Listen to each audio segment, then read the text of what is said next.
कसे असेल कलियुग? द्वापार युगात पांडवांच्या प्रश्नावर श्रीकृष्णाने दिले उत्तर. दिवसेंदिवस कलियुगाचे भीषण होत जाणारे रूप पाहता आपल्यालाही प्रश्न पडतो की कलियुगाचा शेवट कसा, कुठे व कधी होईल. त्यावर श्रीकृष्णाचे हे उत्तर.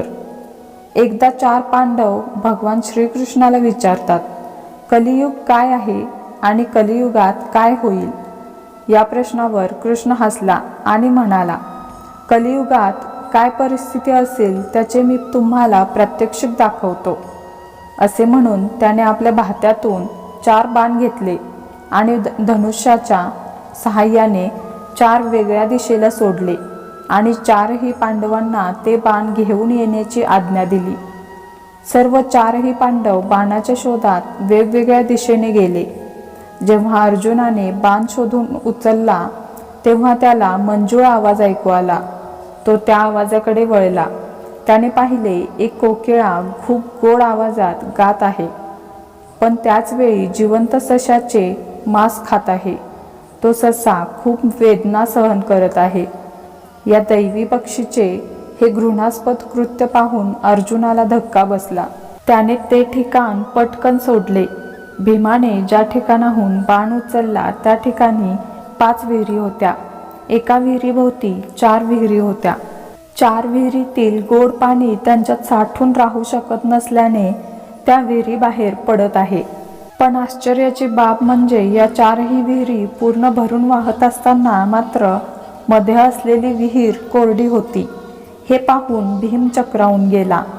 नकुल जेव्हा बाण घेऊन माघारी येत होता तेव्हा त्याने एक ठिकाणी पाहिले की एक गाय वासराला जन्म देत आहे. जन्म दिलेल्या वासराला ती गाय चाटू लागली, पण ते वासरू स्वच्छ झाले तरी गाय चाटतच राहते.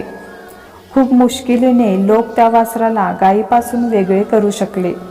तेव्हा ते वासरू खूप जखमी झाले होते. हे पाहून नकुल गोंधळून गेला.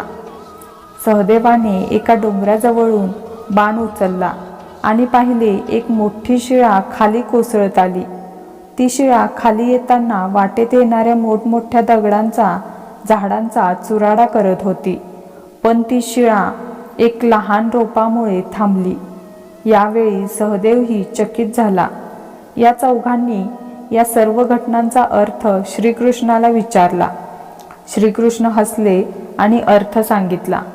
कलियुगात धर्मगुरूंचा आवाज खूप मधुर असेल आणि खूप ज्ञानही असेल, पण ते साधकांचे शोषण करतील, जसं कोकिळा त्या सशाचे करत होती. कलियुगात गरीब लोक श्रीमंतांसोबत राहतील. श्रीमंतांकडे खूप धन असेल, ठेवायला जागा नसेल, पण ते त्यातील एक कवडी सुद्धा गरिबांना देणार नाहीत, जसं त्या विहिरींनी कोरड्या विहिरीला एक थेंब सुद्धा दिला नाही.